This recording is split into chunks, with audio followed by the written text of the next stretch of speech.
Greetings friends, welcome back to another YGOPro Exciton Knight giveaway tournament raffle round duel, and yes, this time we'll be looking at the second game of the top 4, which is Tegi versus Jose. Tegi did really well using his stun domain Monarch build, turboing into Vanti's Fiend, or also turboing into a domain play. And Jose is actually playing an extra deck and special summoning heavy deck Crystrons, so this will be an interesting matchup. The favor looks like it's on Tegi's side, but you'll never know in Yugioh, and also Monarch's a bit of a bricky deck sometimes, so anything could happen in this duel. So yeah, let's go and see what happens in the second duel of the second round. Looks like the Crystron player Jose is starting this game, so that means he gets to play. He seems to have opened a decent hand. He can set up a bunch of Synchro plays with his hand, unless if Teggy has answered that, and he looks like he's got Vanti's Fiend, so he can do something against his deck right now. And he didn't brick actually. Foolish Berry Goods into Pantheism. Of course, you're going to start out with a free card that you can search for, and it's going to Synchro here to into the Quandax, but it's too late now to Synchro anymore because Vanti's Fiend is in the field, meaning that the whole game is into slow down. I wonder how Jose is going to out this Vanity's Fiend now. He's managed to out the trains in the last game, so maybe he can this round, but Vanity's Fiend is much better as a stun card compared to a train, as you can't special summon. Neither player can special summon, so straight up Crystrons can't Synchro or spec from grave, spec from deck, etc. And he has to hope he has to draw like a spell trap card removal from this duel, or else he's going to lose, because Starlight Junction is quite useless. You can't Synchro summon on your opponent's turn with Vanity's Fiend. And Domain's on the field as well, so that's a double lockdown there that Tegi set up. It looks like he's on his way to his victory here. And even the D is poking for damage here. Twin Twisters, oh there we go, Torrential, that is a good out. So we'll see how if Tegi walks into the Torrential. Twin Twisters though hitting the continuous spell which protects the monsters from Torrential, so that was a good hit because he's watching out, and Tegi refuses to attack because he's maybe scared of Mirror Force or something. And another domain play into Erebus, that is a tribute summon, so he can resolve that, but Torrential is going to be here to nuke the two monsters. Erebus still resolves though, shuffling back the card from hand, surprisingly not the back row. And Pantheism recycled by Edea is going to be used again, and Edea is going to resolve once again. Strike here for Jose coming in clutch. Monarch summon as well, so now he can special summon. So, but unfortunately he's quite behind now by about a bunch of cards, so we'll see what this Crystron player guy does. Jose is going to spec the level 3 tuner, which lets you spec a banished monster and tune with it. And Dim Barrier in the main deck is actually quite interesting from Tegi. This is of course game 1, so that means it's in the main deck. That's a good shout. That's a very anti-extra decky sort of build with Domain and Dim Barrier already in the deck, so I see what he's trying to do here.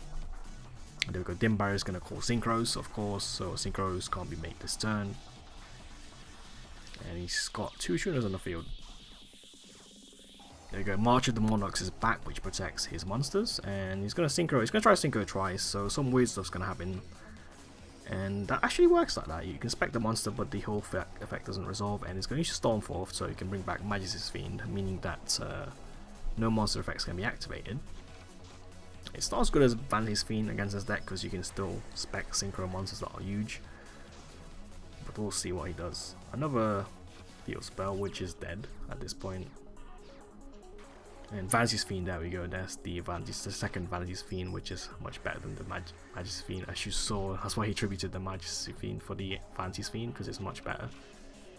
And Jose is stuck once again. He needs to draw another route. Torrential's only at 1, so probably won't get another Torrential. Maxi's dead as well against this deck. It's one of the worst draws, so yeah, you may as well just set that one. Rageki's going to be used early here, and I think he's going to push for damage. Yeah, there we go, with the Ether. But that's going to be blocked off with Crystron Impact.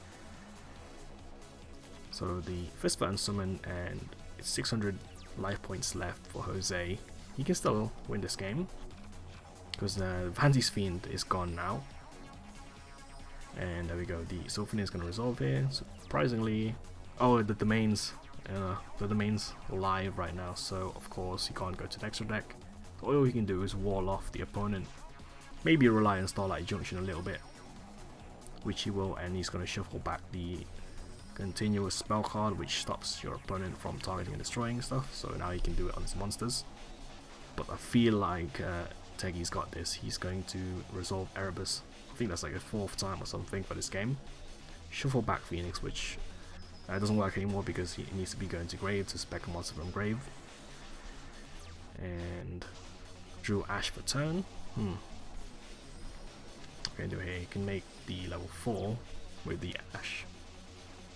But of course, Fantasy Fiend number 3 comes in, so that Quandax is dead, and yeah, it doesn't get its effect, and he just gets hit for game.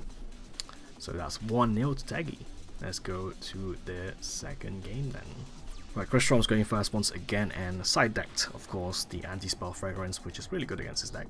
And for some reason, Tegi dropped the Maxi on the scrap recycler, but still, it doesn't matter. Jose will stop for the turn, so he still goes for the Soul 5th near plays. I'm surprised with that. I would usually stop then, but it's up to him. I guess he wants to set up some plays, which is, I can see a good play right now. And he's gonna Solemn Warning the Magic's Fiend.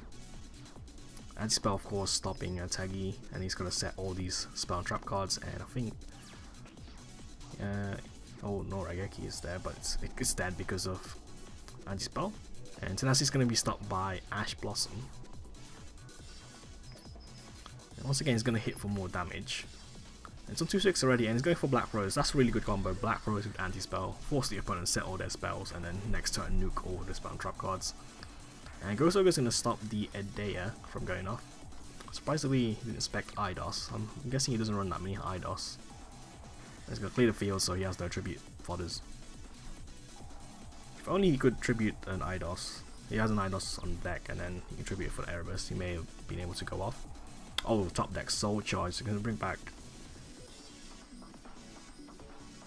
4 monsters. And Scrap Recycle once again gives you a free plus.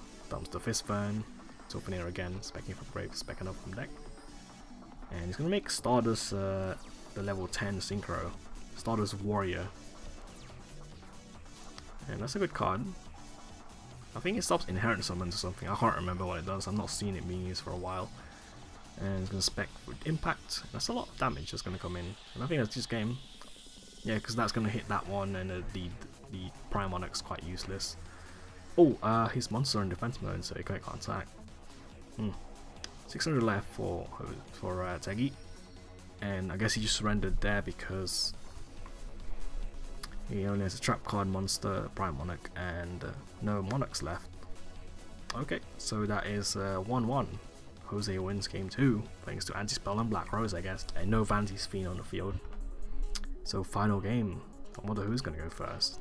Right, unsurprisingly, the Monarch player goes first, and they need to set up Vanty's Fiend really quickly here so they can stop the Crystron player from playing. And it seems like they didn't open it, but they did open the Ether combo using End Domains live as well, so of course you can't go to the extra deck. Fortunately for the Crystron player, Jose, he's got Twin Twisters, so he can actually go to the extra deck now and opens Mathematician, which is always good.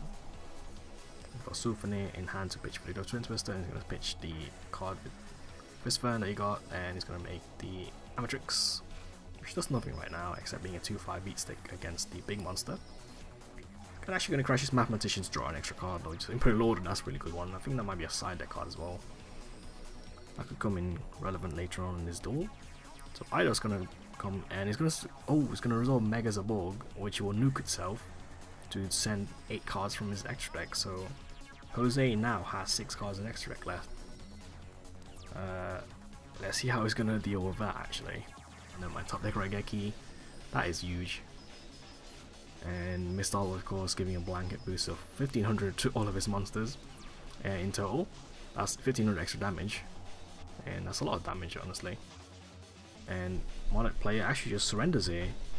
I think draws Tenacity off the trap card, the Prime Monarch, and that's a dead Tenacity of course.